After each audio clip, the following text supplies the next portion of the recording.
I just wanted to give you a heads up on a new collaboration that I am very, very excited about.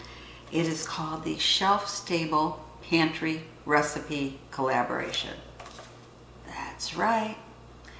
The idea behind this is all the channels that are making videos for this collaboration have to use shelf-stable ingredients. They could be ones that you home can or home dehydrated or store-bought, but they can't require refrigeration. Now we do allow eggs because, well, in my viewpoint, my eggs are coop stable, right? I have my own chickens. And you can leave eggs for a long time on the counter. They don't have to be refrigerated. You know, if you were in Europe, you don't get your eggs out of a cooler. You get them just on a regular shelf. So to me, eggs are okay in this collaboration. And the other requirement is that the full recipe must be given in the description section or a link to obtain the recipe. So our idea is that we want to help everybody make a shelf-stable pantry recipe cookbook. And this little sheet, let's see if I can, every time I try this, there we go. See, it's just a piece of paper put in. So you can get one of these binders, you know, you might have them in your house or at Goodwill or your office. You can get one pretty cheap. And then we have a download for you, so you can download this and then you can have your own binder.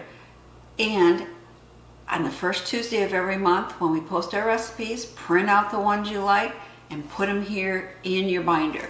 We're going to have recipes for entrees, for side dishes, and desserts.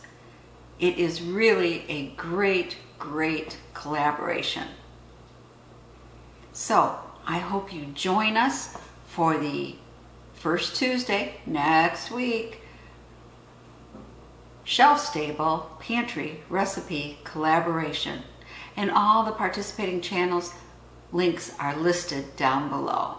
We have Tulilu Creates, Alderman Farms, Crazy Days, Diane the Canning Nana, Fermented Homestead, Helga's Pennsylvania Cooking, In the Kitchen with Karen, Jenny's Scratch Made Kitchen, which used to be Jenny Goff, she changed her channel name, Linda's Pantry, Mennonite Farmhouse, Sutton's Days, and me, Prepper Potpourri.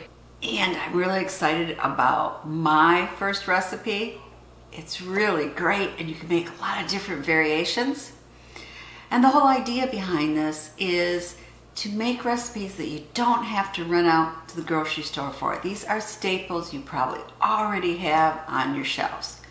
And if something would happen and you lose your refrigeration, then you have recipes that you can use right from your long-term food storage or your pantry.